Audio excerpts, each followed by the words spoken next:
Federal apreende malas com dinheiro. Mais união ao próximo, amor com as pessoas mais tementes a Deus. Primeiro você tem que ter amor a si mesmo. Se você tem um amor a si mesmo, você consegue amar o próximo, independente do que ele faça. Que todos aceitassem a Cristo. Só assim é a solução de podermos sair de toda essa...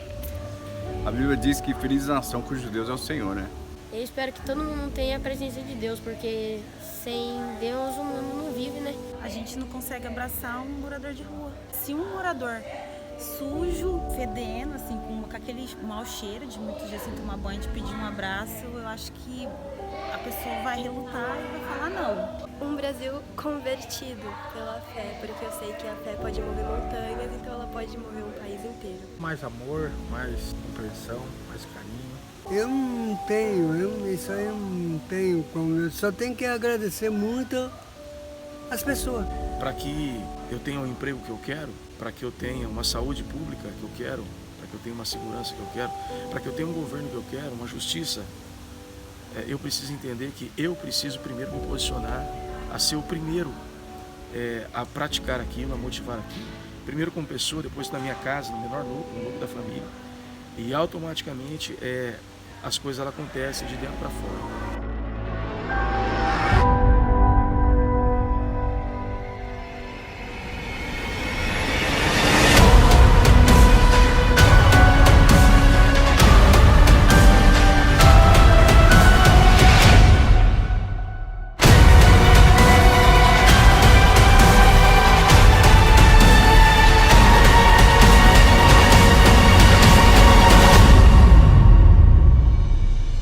Irmão, nós estamos com o início da nossa série de mensagens, um tema bem popular no Brasil, o Brasil que eu quero. Todos nós temos um pensamento, todos nós temos um ideal de vida, todos nós temos um ideal de uma família, um ideal de uma nação, um ideal de uma igreja. Todos nós temos um ministério ideal. Aquilo que nós pensamos tem que ser. E essa palavra teve muito em voga, somente no final do ano passado. As pessoas falando na televisão a respeito do Brasil que eu quero. Que nesse mês a gente possa pensar o Brasil que eu quero. O Brasil que eu quero para a minha vida, para a minha família, para a igreja, para os meus filhos, para os meus netos. E diante disso, qual é a minha responsabilidade? Aonde que eu me enquadro nesse Brasil que eu tenho como um ideal de vida? Que o Senhor nos ajude então, que o Senhor nos inspire à luz da sua palavra, para que nós possamos realmente ser ministrados pelo Senhor. No nome santo de Jesus. Abra sua Bíblia em Mateus capítulo de número 4. Mateus capítulo 4, verso 18. E Jesus andando junto ao mar da Galileia, viu dois irmãos, Simão, chamado Pedro, e André, os quais lançavam as redes ao mar, porque eram pescadores. E disse-lhes: vinde após mim, e eu vos farei pescadores de homens. Então, eles, deixando logo as redes, seguiram. Ó Senhor, fala conosco. Tempo preciosíssimo. Tempo precioso de louvar o Senhor, de glorificar, de orarmos, participarmos da ceia. Queremos agora nos debruçar sobre a Tua santa e bendita palavra. Carecemos da revelação e da inspiração do Teu Espírito, para que o nome do Senhor seja glorificado e seja impresso no nosso coração o encargo do Senhor para nós nessa manhã. Faz isso, Senhor. A Tua palavra, ela jamais volta vazia. Antes, ela cumpre o propósito pela qual ela fora designada. Assim nós oramos em nome de Jesus. Amém. Pode se assentar, queridos.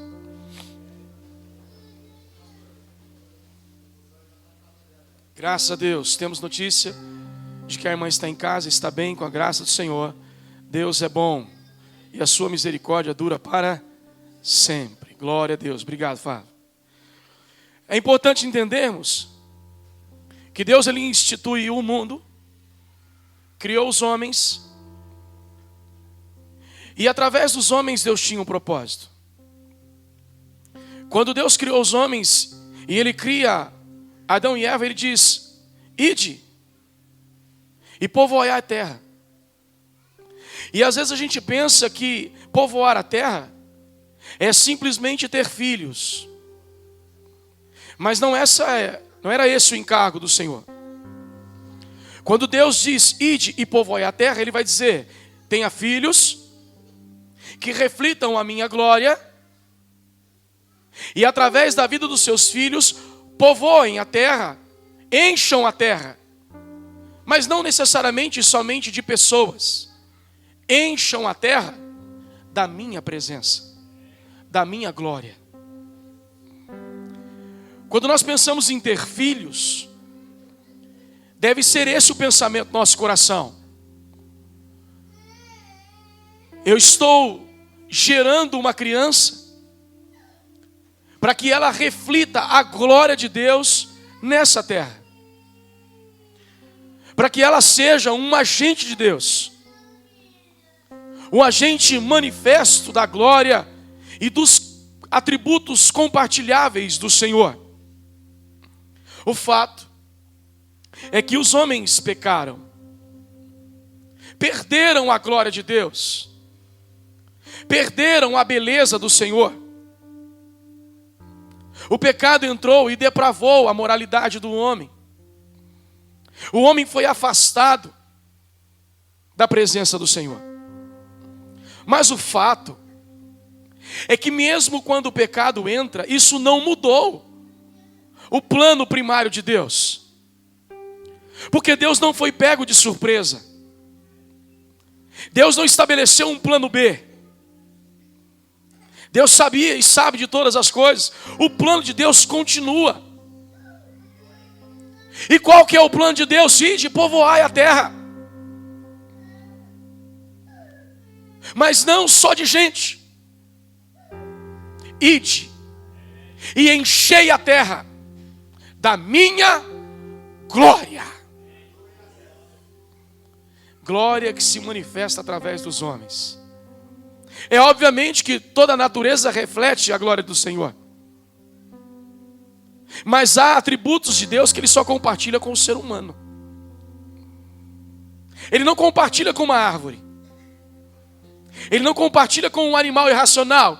Há atributos de Deus que Ele só compartilha com o ser humano. No seu espírito. O homem cai. A maldade impera. Deus então olha lá de cima e a Bíblia diz que Ele não viu um homem justo sequer a não ser Noé. Deus então sente uma tristeza porque Ele vê a injustiça da sua criação. Ao invés de refletirem a glória dele, estão refletindo as características do pecado, o egoísmo, a maldade, a violência, tomando conta da terra. Deus então manda o dilúvio, destrói tudo e separa uma família. O intento dizendo, nós vamos começar de novo.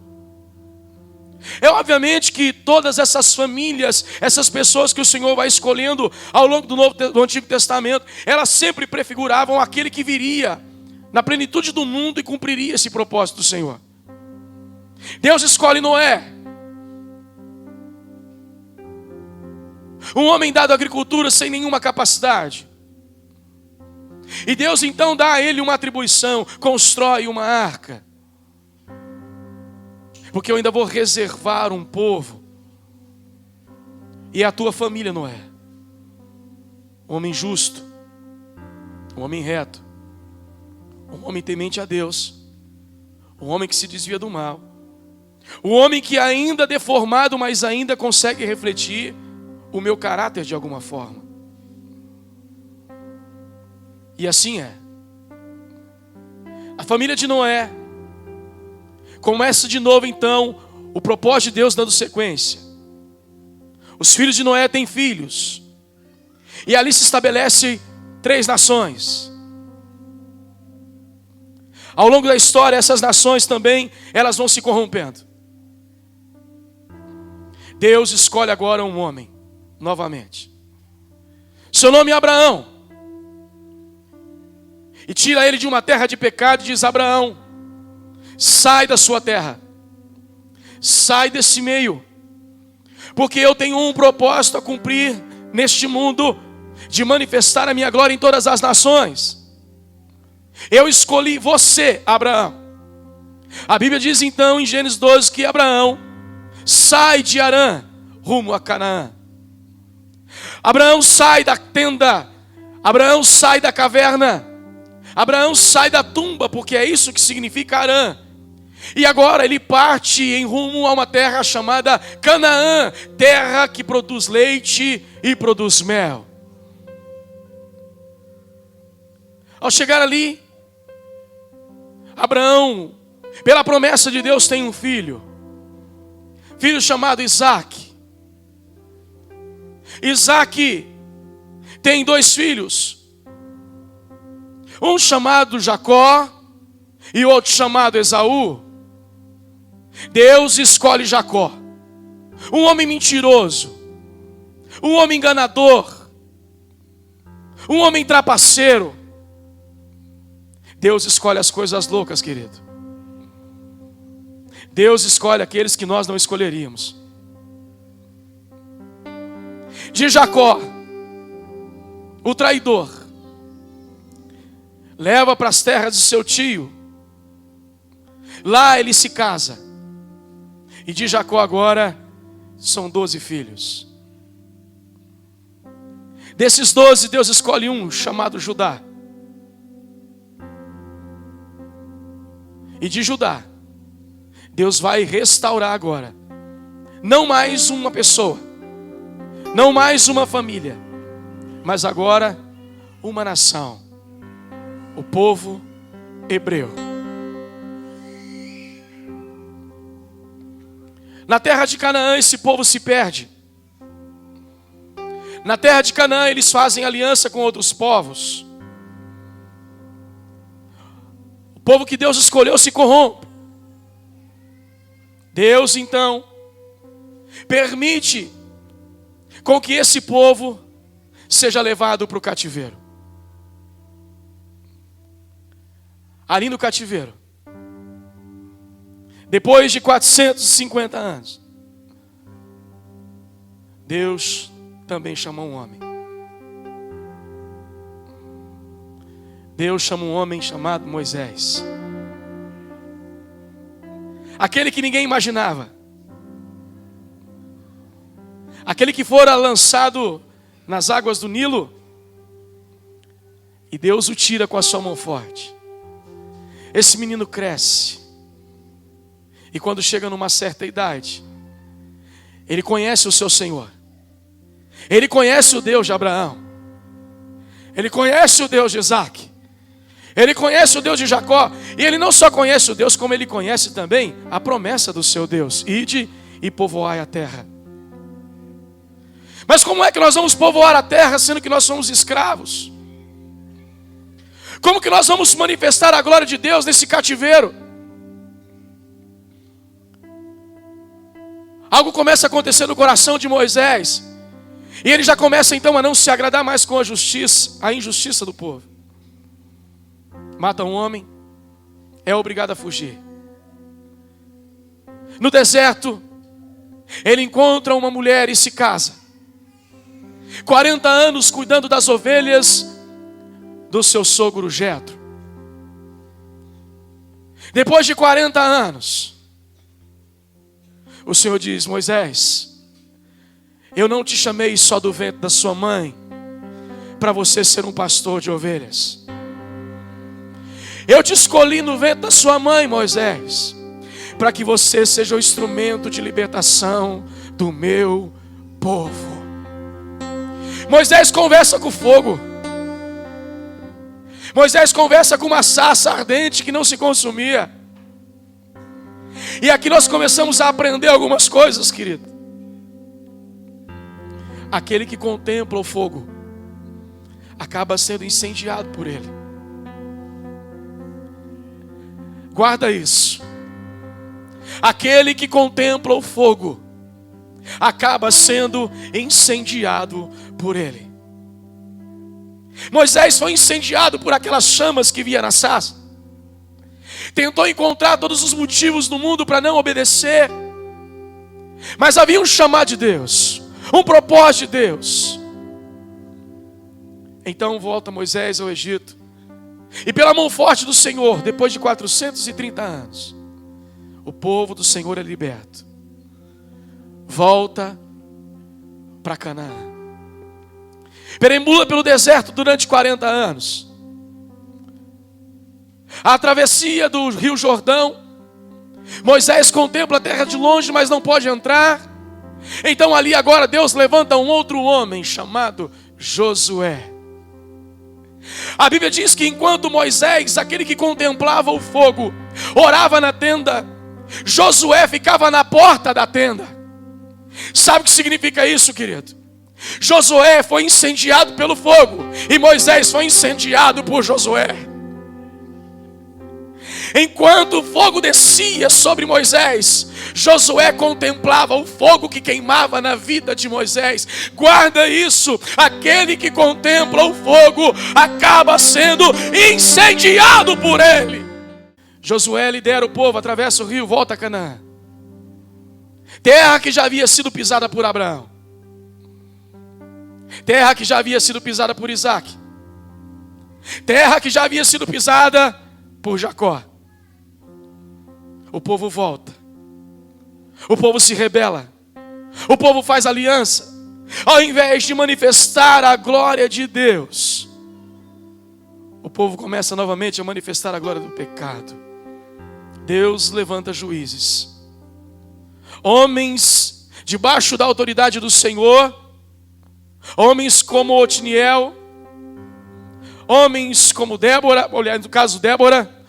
Homens como Gideão. Homens como Jefté. Homens como Sansão.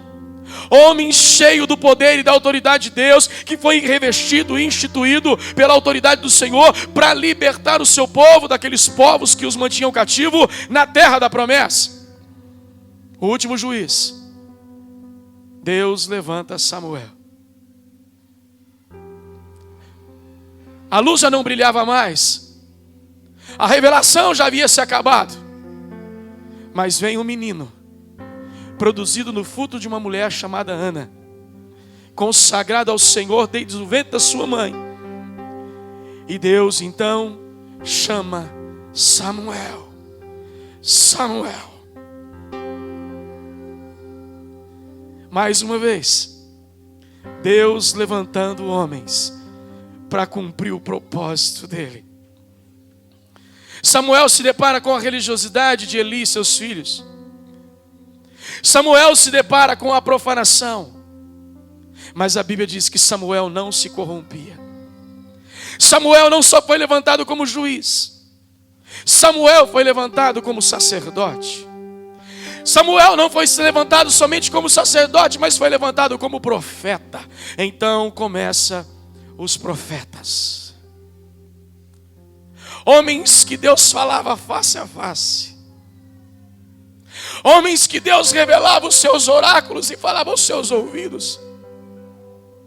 Homens como Ezequiel, que contemplou o carro de fogo. Repita comigo: quem contempla o fogo acaba sendo queimado pelo fogo, incendiado por ele. Deus levanta Isaías. A Bíblia diz que Isaías, num belo dia, ele levanta os seus olhos ao Senhor e ele diz que vê o Senhor assentado num alto e sublime trono de glória e de poder. Isaías diz que o manto do Senhor, o séquito do Senhor, a borla do vestido de Deus cobria todo o templo, ou seja, cobria toda a terra, porque este sempre foi o propósito de Deus, manifestar a glória dele em toda a terra. Então Isaías cai de joelho e diz: ai de mim, Senhor. Por quê? Porque eu vi o Rei, eu vi o Senhor dos Senhores. Eu vi aquele que queima. Eu vi serafins, anjos de fogo, e disse: ai de mim, porque eu sou um homem impuro e habito no meio de um povo de impuros lábios. Eis que vou morrer.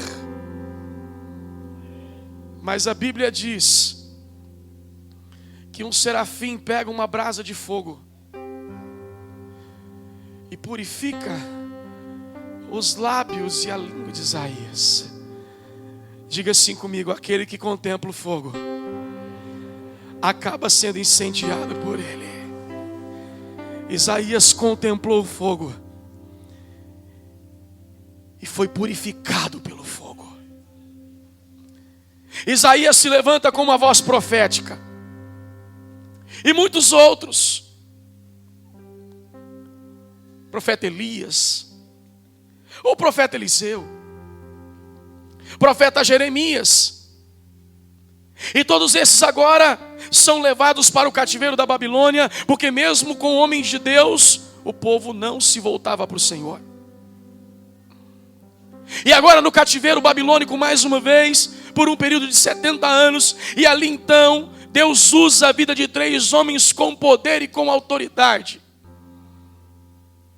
Isaías, Ezequiel e Jeremias. Multidão, aquele povo que foi chamado e escolhido para manifestar a glória de Deus, agora mais uma vez escravizado e cativo.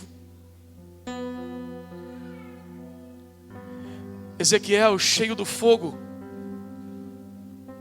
um dia o Senhor o leva às margens do rio Quebar, parte do deserto, e o Senhor faz com que ele tenha uma visão, e nessa visão ele vê um vale de ossos secos.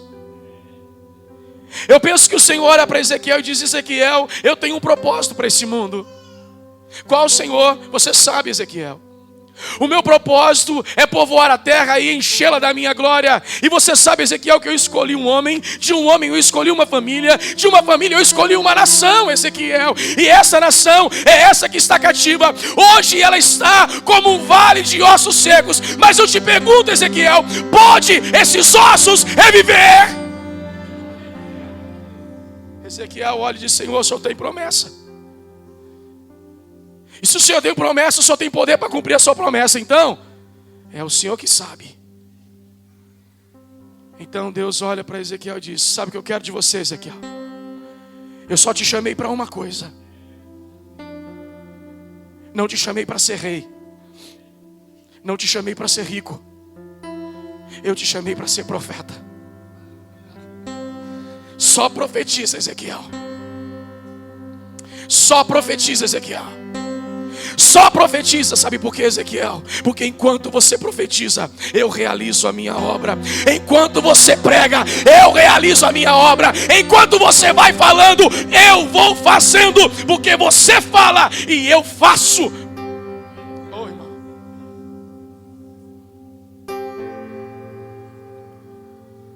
E a Bíblia diz que o Senhor, como numa visão, faz com que o rebuliço aconteça, um barulho ensurdecedor.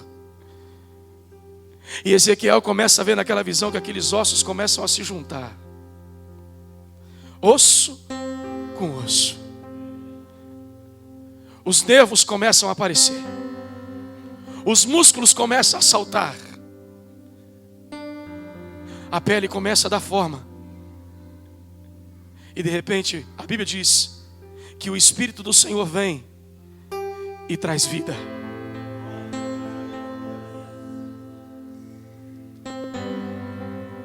Deus também levanta um homem chamado Isaías nesse mesmo contexto. E diz para o povo: eis que procurei um intercessor no meio do meu povo e não encontrei ninguém. Capítulo 59, verso 16. Mas então o Senhor diz: eu mesmo libertarei o meu povo. Deus então levanta um homem chamado Ciro, um rei pagão, porque Deus usa as coisas loucas desse mundo para confundir as sábias, querido. Deus usa mula para falar com o profeta. Deus usa corvo para alimentar o seu servo. Irmão, eu tenho pensado naquilo que eu li esses dias atrás. Da mesma forma que um verme entende o homem entende Deus, ou seja, não entende. Quem conheceu a mente de Deus? Muitas vezes nós queremos encaixotar Deus. Deus tem os seus meios, Deus tem os seus caminhos. A única coisa que a gente pode ter certeza é que os planos de Deus são perfeitos. São tão perfeitos que Deus levanta Isaías e diz para o meu povo, Isaías, que para eles olharem para o céu, e diz para o meu povo: olha para o céu e veja a distância entre o céu e a terra. E quando eles olharem e ver a distância que tem, diga para ele: assim como os céus são mais altos do que a terra, povo escolhido do Senhor, assim são os meus caminhos para com os seus caminhos, assim são os meus pensamentos para com os seus pensamentos.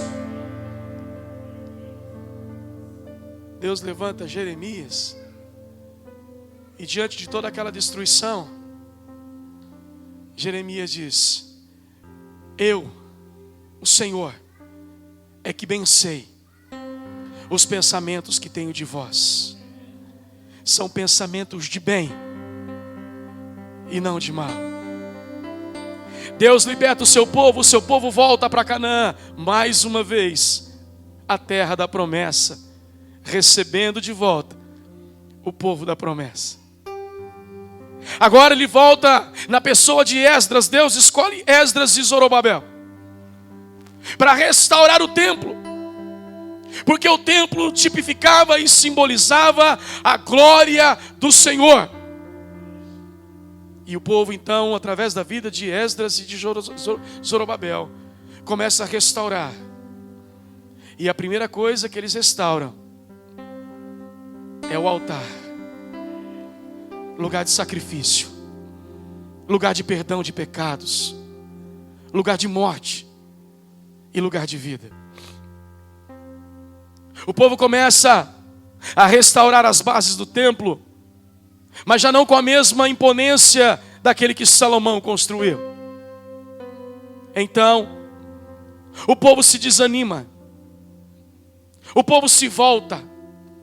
O povo volta a se preocupar com as suas coisas de uma forma individual e já não se preocupa mais com a restauração da nação e a restauração da glória de Deus. Então aqui Deus mais uma vez levanta outro homem chamado Ageu.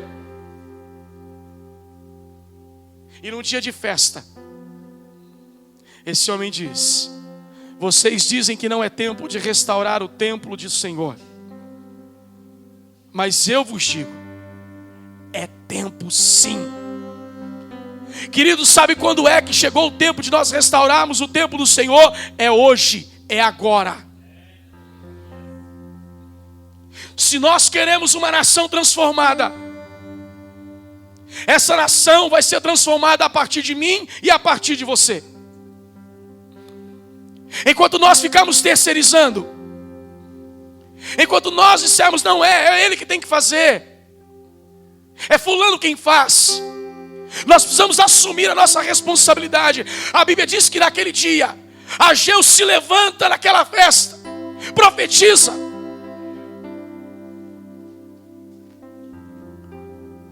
E os líderes ouvem, o povo ouve, o povo se arrepende, o povo se volta, o povo restaura. Porque a Bíblia diz que o Espírito do Senhor pôs o povo de pé. O povo começa então a restaurar o templo. Só que passado algum tempo, o povo desanima de novo. Deus agora precisa levantar um homem chamado Neemias. Neemias vem e vem restaurar agora as muralhas que representam a restauração do governo do Senhor. Deus agora levanta Zacarias. E Zacarias vai dizer que o dia do Senhor está próximo. O dia em que aquilo que eles deixaram de fazer, eles precisariam voltar a fazer, que era realizar algumas festas, inclusive a festa dos tabernáculos. Deus levanta um outro chamado Malaquias. E Malaquias vem dizer: vocês estão me roubando. E vocês me perguntam: por que nós te roubamos, Senhor? Porque vocês não fazem aquilo que eu vos chamei para fazer.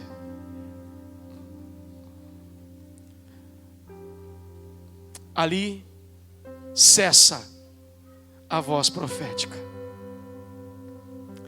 Passam-se 400 anos. Deus em silêncio. Deus se cala. Depois de 400 anos, vem o anjo do Senhor.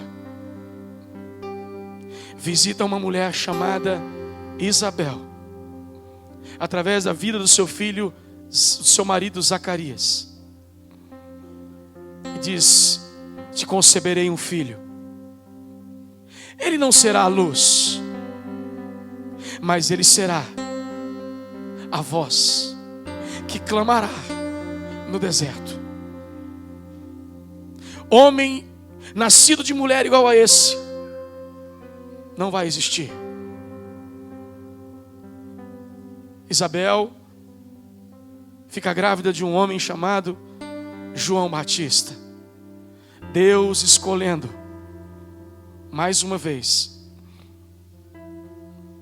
Mas o mesmo anjo visita uma outra mulher 6 meses depois e diz: ó mulher, o Senhor achaste graça sobre a tua vida. Tu és bem-aventurada. Eu penso que Maria olha para o anjo e diz: Senhor, o que tu queres de mim? O Senhor te escolheu, Maria. O Senhor escolheu o teu ventre. O Senhor te conceberá um filho. Por-lhe-á o nome de Emanuel, porque significa Deus no meio de vocês. Ela questiona e diz: Senhor, mas como será isso? Eu não tenho relações com meu marido, nós não somos casados ainda. Fique tranquila, o Espírito do Senhor virá sobre ti e te dará um filho, a saber, Jesus Cristo, Yeshua, Hamashia, o Salvador, aquele que removerá tudo aquilo que impede a glória do Pai se manifestar na vida dos teus filhos. João nasce, Jesus também. João cresce, Jesus também. João começa a anunciar: arrependei-vos, porque é chegado o reino de Deus. Arrependei-vos, preparai o caminho do Senhor. Eis que o machado está posto à raiz. A árvore que não der bom fruto, ele cortará e lançará no fogo. Arrependei-vos, arrependei-vos. E de repente, um daqueles dias de pregação, João, cheio do Espírito Santo, ele vê um homem chegando. Ele diz: eis o Cordeiro de Deus. Ele veio para tirar o pecado do mundo. Esse homem chega diante de João com tanta humildade e diz: João, batiza-me. Senhor, mas eu não sou digno de desatar a correia de sua sandália. Senhor, é o Senhor quem tinha que me batizar. O Senhor é maior do que eu. João, é necessário que se cumpra toda a palavra do meu Pai. João, me batiza. Jesus é batizado. Quando ele sai da água, rompe uma voz do céu e diz: este é o meu filho amado. Nele eu me realizo. Como assim? Nele eu cumprirei a minha promessa. Qual?